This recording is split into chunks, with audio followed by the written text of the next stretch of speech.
sorry, maging emotional lang.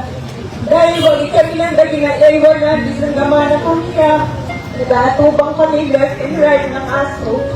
Pero dyan saan talaga, tao, financially, ang daw presensya, kaya nababatsagan ako niya.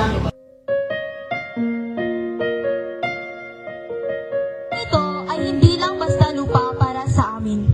Ito ang aming tahanan, aming kasaysayan at aming kinabukasan. Dito kami isinilang. Dito lumaki ang aming mga magulang. Dito nakabaon ang alaala ng aming mga ninuno. Kaya napakasakit para sa amin na maranasan ang bigay-bawi.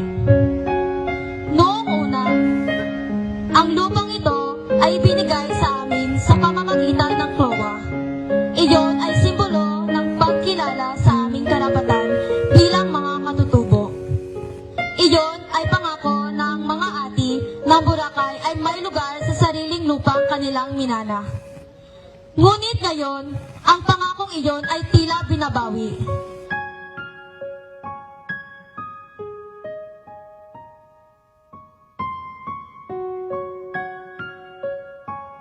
Sa naming mga kabataan, na sa murang edad kami inyong pinagkaitan ng aming karapatan at hustisya sa kakarampot na lupain.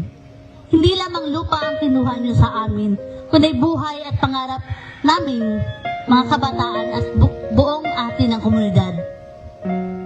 Kami ay patuloy na lalaban sa aming karapatan hanggang kami inyong madinig at aksyonan. Hiling namin ngayon ay ibalik sa amin ang aming lupa at buksan ang mga nakasaradong CLOA.